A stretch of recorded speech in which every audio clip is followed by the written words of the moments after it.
আসসালামু আলাইকুম রহমতুল্লাহ। এওয়ান ট্রেডের পক্ষ থেকে আপনাদের অসংখ্য ধন্যবাদ।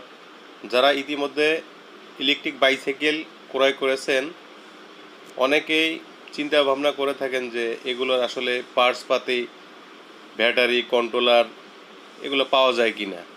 তাদের জন্য আমরা একটি সুখবর নিয়ে আসছি। প্রত্যেকটা সাইকেলের জন্য আমরা সমস্ত পার্টসগুলা চায়না থেকে ইম্পোর্ট করে এসেছি। যাদের প্রয়োজন আমাদের কাছে যোগাযোগ করবেন, আমাদের নাম্বার দেওয়া থাকবে। যোগাযোগ করার পরে কোন পার্টসের কী দাম আমরা বলে দিব। এখন আমরা দেখাচ্ছি যে এই সাইকেলগুলার কি কি পার্টস আপনারা আমাদের কাছে পাবেন, নিতে পারবেন। আমাদের অফিসের ঠিকানা হইল A1 trade business centre. Mobile number দেওয়া থাকবে, আপনারা মোবাইল নাম্বারে যোগাযোগ করে আমাদের এখান থেকে আপনাদের প্রোডাক্ট নিতে পারবেন। তো এখন দেখাচ্ছি আমরা যে এই সাইকেলগুলার চার্জারগুলা অনেকে চান, এই চার্জার অনেকে কোথা থেকে কিনবেন, এর আগেও অনেকবার আপনারা ফোনে আমাদের সাথে যোগাযোগ করেছেন। তো দেখেন এই চার্জারগুলো আমরা নিয়ে আসছি। এই চার্জারগুলো আমাদের কাছ থেকে নিতে পারবেন। চার্জারগুলো খুব উন্নত মানের, দ্রুত চার্জ হয়। 48 ভোল্ট ব্যাটারির চার্জার এগুলো, 12 এম্পিয়ার এবং 15 এম্পিয়ার হলেও এই চার্জার দিয়ে চার্জ করা যায়।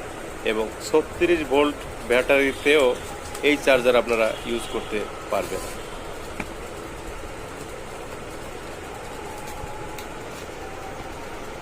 সাথে আমরা দেখেন এই চার্জারগুলো দেখাচ্ছি আমরা। যখন চার্জ হবে তখন এখানে দেখেন এই লাল বাতিটা জ্বলে থাকবে, আর চার্জ যখন কমপ্লিট হয়ে যাবে তখন এই লাল বাতিটা বন্ধ হয়ে নীল বাতি জ্বলবে। কিভাবে নীল বাতি জ্বলবে দেখাচ্ছি আমরা। দেখেন এই যে এখন দেখবেন যে এখানে যখন ফুল চার্জ হবে তখন এরকম নীল বাতি জ্বলবে, তখন বুঝতে পারবেন যে আপনার ব্যাটারিটা পরিপূর্ণ চার্জ হয়ে গেছে। আর এই ব্যাটারিটা প্রথম অবস্থায় আপনারা তো জানেন যে 10 ঘন্টা চার্জ করা লাগে। তার পরবর্তীতে প্রতি 3 থেকে 4 ঘন্টা চার্জ দিলেই ব্যাটারিটা পুরোপুরি চার্জ হয়ে যায়। আর এই চার্জারের পাশাপাশি আপনারা এই সাইকেলগুলোর ব্যাটারিও আমাদের কাছে পাবেন। আমরা এই যে ব্যাটারি নিয়ে আসছি আপনাদের জন্য, যাদের ব্যাটারি প্রয়োজন, ইতিমধ্যে অনেকেই ব্যাটারি চেয়েছেন, আমরা দিতে পারিনি। তাদের জন্য সুখবর হলো এই যে ব্যাটারিগুলো চলে আসছে। আপাতত 48 ভোল্টের ব্যাটারিগুলো আমাদের কাছে আছে, 12 এম্পিয়ারের। পর্যায়ক্রমে আরও পাবেন। ইনশাল্লাহ ভালো থাকবেন। যাদের প্রয়োজন যোগাযোগ করবেন।